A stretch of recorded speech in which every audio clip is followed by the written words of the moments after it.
السلام علیکم ناظرین، مختصر وضاحت کے ساتھ امام الکلام سے ایک کلام لے کر کے آیا ہوں جو معراج النبی صلی اللہ علیہ وسلم کے متعلق ہے۔ اعلیٰ حضرت سرکار لکھتے ہیں، عرش کی عقل دنگ ہے، چرخ میں آسمان ہے، جانے مراد اب کدھر ہے تیرا مکان ہے۔ اس میں جو مشکل الفاظ ہیں ان کو میں نے کلر میں کر دیا ہے، اس کو آپ دیکھ سکتے ہیں۔ دنگ کا معنی حیران، چرخ کا معنی چکر گردش، جانے مراد کا معنی مقصد کی جان، ہے اظہار تعجب کے لیے اس شعر میں استعمال ہوا۔ مفہوم کیا اس شعر کی؟ شب معراج جب آقا کریم صلی اللہ علیہ وسلم آسمان اور عرش سے بھی اوپر تشریف لے جا رہے تھے تو مکان جو کہ 6 جہت میں گھرا ہوا ہوتا ہے وہ تو ختم ہوا اور لامکاں کا علاقہ شروع ہو گیا۔ لامکاں کا علاقہ شروع ہو گیا جو جہت و سمت سے پاک ہے۔ یہاں اسپیس ہونا چاہیے، یعنی پاک ہے، یہ ایک ہی ساتھ ہو گیا، ٹائپنگ میں مسٹیک ہوئی ہے۔ یعنی عرش معلیٰ بھی حیرانی میں تھا اور آسمان بھی چکرا گیا، اور دونوں نے حضور صلی اللہ علیہ وسلم کے پیش نظر آپ کی خدمت میں عرض کیا، اے ہماری مرادوں اور تمناؤں کی جان، اب آپ کا قیام کس مقام پہ ہوگا؟ اور جبریل علیہ السلام تو پہلے ہی سدرۃ المنتہا پہ رک گئے تھے۔ آیا سدرہ کا مقام، بولا آقا سے غلام، آگے بڑھ سکتا نہیں تیرے قدموں کی قسم، رک گئے روح امی، بولے یہ سرور دی، تیری منزل ہے یہی، آگے اب جائیں گے ہم۔ دوسرا شعر، بزم ثنائے زلف میں میری عروس فکر کو، ساری بہار ہشت خلد چھوٹا سا عطر دان ہے۔ بزم کا معنی محفل، ثنائے زلف گیسوئے مبارک کی تعریف، ہشت خلد 8 جنتیں۔ مفہوم کیا ہے؟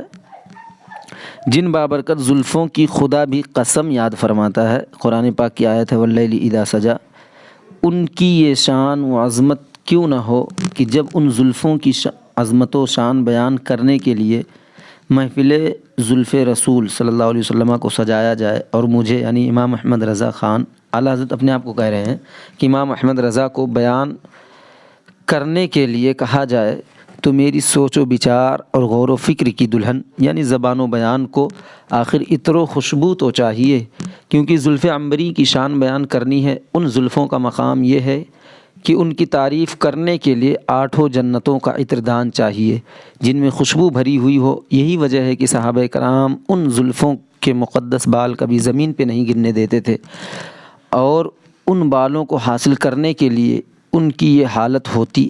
صحابہ کرام بوقت حجامت سرکار کے ارد گرد گھیرا ڈال لیتے تاکہ جو بال مبارک گرے ہمارے ہاتھوں پہ ہی گرے۔ یہ تو دنیا میں حال ہے، اور آخرت میں ان زلفوں کا حال یہ ہوگا، زلف لہرا کے جب وہ آئیں گے پھر قیامت میں بھی ایک اور قیامت ہوگی۔ تیسرا شعر ہے، عرش پہ جا کے مرغ عقل تھک کے گرا، غش آ گیا، اور ابھی منزلوں پرے پہلا ہی آستان ہے۔ مرغ عقل کا کیا معنی ہے؟ عقل کا پرندہ، غش معنی بے ہوش، پرے معنی آگے۔ مفہوم کیا ہے اس کی؟ میرے آقا صلی اللہ علیہ وسلم کے مرتبہ و مقام کی بلندی عقل کی سمجھ سے ماوراء ہے، کیونکہ عقل کا پرندہ عرش تک ہی گیا اور بے ہوش ہو کر گر گیا، کیونکہ اس کی رسائی ہی یہاں تک تھی۔ اس کو کیا خبر کہ میرے آقا کے آستانِ عالیہ کی پہلی سیڑھی ہی اس سے کتنی آگے ہے۔ اس لیے معراج پاک حضور صلی اللہ علیہ وسلم کا عظیم معجزہ ہے، اور معجزہ ہوتا ہی وہ ہے کہ جس کے سامنے عقل عاجز ہو جائے۔ نظر والو ذرا دیکھو محمد عربی کی بلندی کو، اٹھے بیت الحرم سے اور خدا کے نور تک پہنچے۔ چوتھا شعر، عرش پہ تازہ چھیڑ چھاڑ، فرش پہ طرفہ دھوم دھام، کان جدھر لگائیے تیری ہی داستان ہے۔ چھیڑ چھاڑ کا مطلب بات چیت، شور۔ طرفہ کا مطلب عجیب و غریب، دھوم دھام، شان و شوکت۔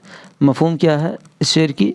بالخصوص شب معراج عرش پہ بھی ایک نئی قسم کی بحث چل رہی ہے، یعنی بالخصوص شب معراج عرش پہ بھی ایک نئی قسم کی بحث چل رہی ہے، اور فرش پہ بھی ایک عجیب سا شور ہے۔ جب میں نے کان لگایا یعنی غور کیا تو معلوم ہوا کہ عرش و فرش پہ آپ ہی کی شان کے ڈنکے بج رہے ہیں۔ گویا وعدہ الہی نبھایا جا رہا ہے۔ اللہ فرماتا ہے قرآن پاک میں وَرَفَعْنَا لَكَ ذِكْرَكَ، اور حدیث قدسی بھی ہے، اللہ فرماتا ہے محبوب جب جب میرا ذکر ہوگا میرے ساتھ تیرا بھی ذکر ہوگا۔ کان جدھر لگائیے تیری ہی داستان ہے۔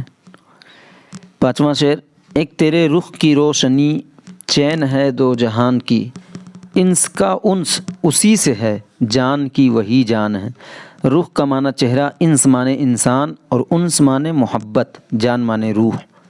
مفہوم اس شعر کی ہے، اے پیارے آقا آپ کے رخ انور اور چہرہ والضحیٰ کی روشنی نے تو دونوں جہان کو سکون عطا کر دیا ہے۔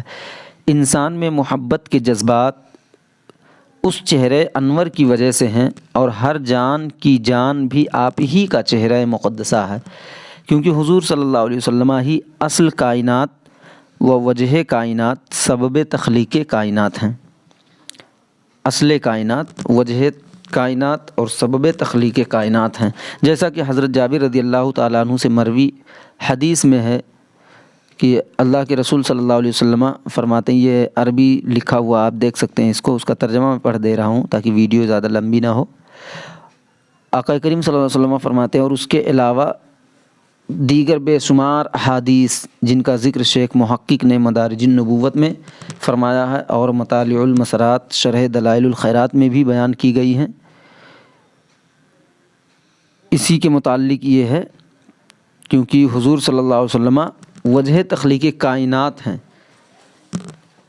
اس کے متعلق کئی ساری حدیث پاک موجود ہیں۔ چھٹا شعر، وہ جو نہ تھے تو کچھ نہ تھا، وہ جو نہ ہوں تو کچھ نہ ہوں، جان ہے وہ جہان کی، جان ہے تو جہان ہے۔ اس شعر میں کئی احادیث مبارکہ کا خلاصہ بیان کر دیا گیا ہے جن کا تعلق نبی اکرم صلی اللہ علیہ وسلم کی وجہ تخلیق کائنات ہونے کے ساتھ ہے۔ مثلاً لولاک لما خلقت الافلاق، لولاک لما خلقت الدنیا، لولاک محمد ما خلقتک یا آدم ولا ارضا ولا سما۔ یہ حدیث پاک ہے۔ امام ربانی مجدد الفسانی علیہ الرحمہ نے مکتوبات شریف میں ایک حدیث قدسی نقل فرمائی ہے کہ معراج کی رات حضور صلی اللہ علیہ وسلم نے اللہ تعالیٰ کی بارگاہ میں عرض کیا، اے اللہ تو ہے اور میں ہوں، باقی سب کچھ میں تیری خاطر چھوڑ آیا ہوں۔ جس کے جواب میں اللہ تعالیٰ نے فرمایا، اے محمد ایک میں ہوں اور ایک تو ہے، باقی سب کچھ میں نے تیری ہی خاطر پیدا کیا ہے۔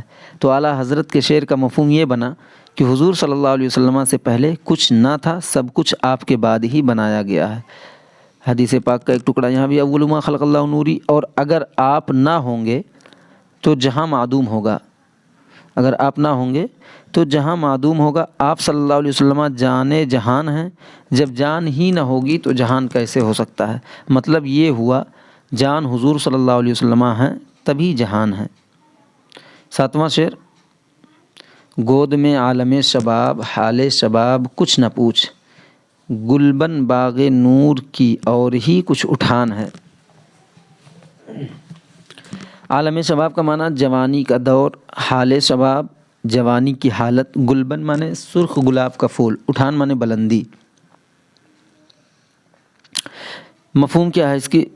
میرے آقا نے جب عالم شباب یعنی جوانی میں قدم رکھا تو اس وقت آپ کی شباب کی کیا شان تھی، اس کا اندازہ ہم کیا لگا سکتے ہیں؟ جو اپنی والدہ کے بطن اقدس میں لوح محفوظ پہ چلتے قلم کی آواز سنے، اور پنگھوڑے میں یعنی چھوٹے سے بچے جب تھے میرے آقا کریم صلی اللہ علیہ وسلم عمر کے لحاظ سے، تو میں اپنی انگلی کو یعنی آقا کریم صلی اللہ علیہ وسلم جو اپنی والدہ کے بطن اقدس میں لوح محفوظ پر چلتے قلم کی آواز سنیں اور پنگھوڑے میں اپنی انگلی کو حرکت دیں تو چاند حرکت کر کے ان کا دل بہلائے۔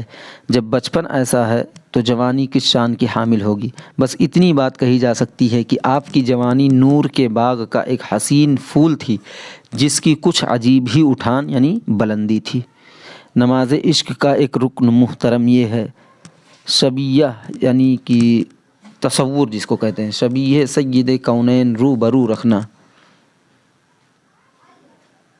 آٹھواں شعر، تجھ سا سیاہ کار کون ان سا شفیع ہے کہاں، پھر وہ تجھی کو بھول جائیں دل یہ تیرا گمان ہے۔ مفہوم اس شعر کا ہے، اے سرکار مدینہ صلی اللہ علیہ وسلم کی گنہگار امتی، مانا کہ تو بڑا ہی گنہگار صحیح، لیکن مایوس کیوں ہوتا ہے؟ اگر تیرے جیسا گنہگار کوئی نہیں تو حضور صلی اللہ علیہ وسلم جیسا شفاعت کرنے والا بھی کوئی نہیں۔ پھر جب آقا فرماتے ہیں میری شفاعت میری امت کے بڑے بڑے گنہگاروں کے لیے ہے، بھلا آقا صلی اللہ علیہ وسلم تجھ کو قیامت کے میدان میں بھول جائیں گے، ہائے افسوس تجھ پر، یہ تیری بھول اور تیرا گمان باطل ہی ہو سکتا ہے۔ اس شخص کو ہے نارے جہنم سے کیا خطر، محشر میں جس کو مل گئی امداد حضور کی۔ نواں شعر، پیش نظر وہ نو بہار، سجدے کو دل ہے بے قرار، روکیے سر کو روکیے ہاں یہی تو امتحان ہے۔ پیش نظر کا معنی آنکھوں کے سامنے، نو بہار موسم بہار کا جوبن۔ مفہوم کیا ہے؟ حضور صلی اللہ علیہ وسلم کا جلوہ جہاں آرا یعنی نو بہار آنکھوں کے سامنے ہو تو پہلی امتوں کے لیے سجدہ تعظیمی جائز ہونے کا تصور ذہن میں گھوم جاتا ہے اور دل بے قرار ہو کر سجدہ کرنا چاہتا ہے، جیسا کہ صحابہ کرام نے کئی مواقع پہ عرض کیا کہ حضور جب جانور آپ کو سجدہ کرتے ہیں تو ہم کیوں نہ کریں؟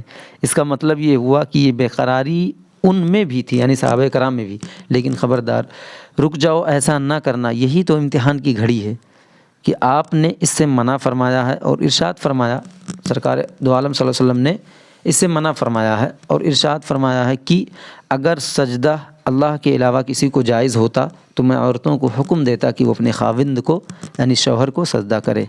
ہاں یہ ہو سکتا ہے کہ شوق تیرا اگر نہ ہو میری نماز کا امام، میرا قیام بھی حجاب میرا سجدہ بھی حجاب۔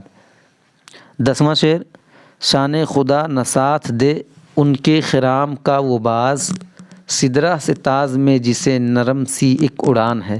خرام کا مطلب ناز و نخرے والی چال۔ باز مشہور شکاری پرندہ جس کو ہم باز کہتے ہیں عام بول چال میں، یا اس کو شہباز بھی بولتے ہیں۔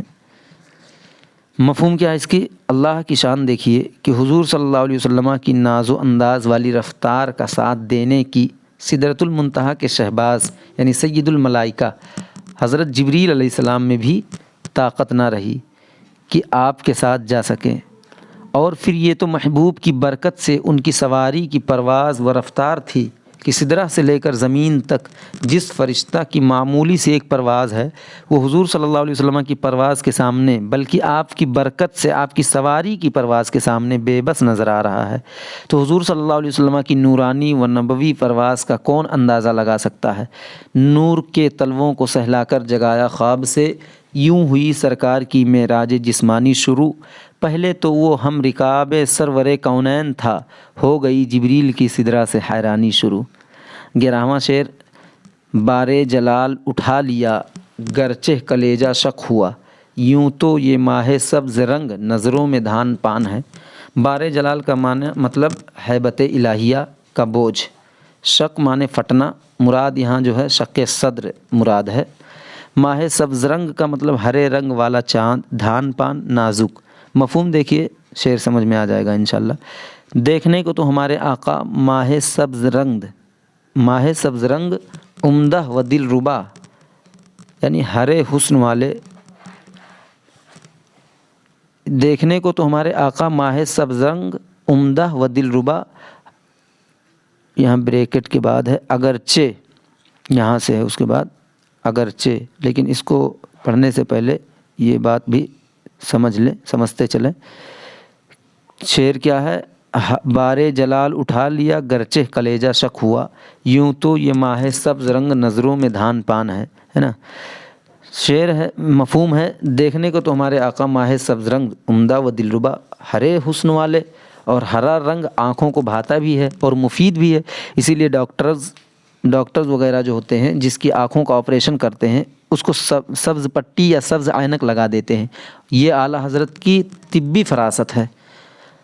تو دیکھنے کو، یہاں سے دیکھیے، دیکھنے کو تو ہمارے آقا ماہ سبز رنگ عمدہ و دلربا اگرچہ دبلے پتلے، اب یہاں سے دیکھیے، جسم و جسمانیت کے اعتبار سے اگرچہ دبلے پتلے نازک بدن ہیں، لیکن آپ صلی اللہ علیہ وسلم کی شان تو دیکھو کہ جلال الہی کا بوجھ اٹھا لیا اگرچہ کلیجہ پھٹ گیا، یعنی شق صدر ہوا، سرکار دو عالم صلی اللہ علیہ وسلم کا شق صدر ہوا، جس میں بے شمار حکمتوں کے علاوہ ایک یہ بھی حکمت تھی کہ مظاہرے قدرت اور مشاہدہ ذات کی منازل میں آسانی ہو۔ آخری شعر: خوف نہ رکھ رضا ذرا، تو ہے عبد مصطفیٰ، تیرے لیے امان ہے، تیرے لیے امان ہے۔ اعلیٰ حضرت کہتے ہیں، اپنے آپ کو کہتے ہیں، اے احمد رضا، ہم نے بریکٹ میں لکھ دیا ہے اپنی طرف سے، گدائے در خیر الورا، امام اہل سنت پیارے احمد رضا، تو کیوں گھبرا رہا ہے اور قیامت کی ہولناکیوں سے ڈر رہا ہے؟ تجھے ذرہ برابر بھی فکر نہیں کرنی چاہیے، کیونکہ تو کسی معمولی در کا نوکر نہیں بلکہ گدائے در مصطفیٰ ہے، اور جو اس در کے غلام ہوتے ہیں ان کے لیے امن ہی امن ہے۔ چینل کو سبسکرائب کریں، ویڈیو کو لائک کریں۔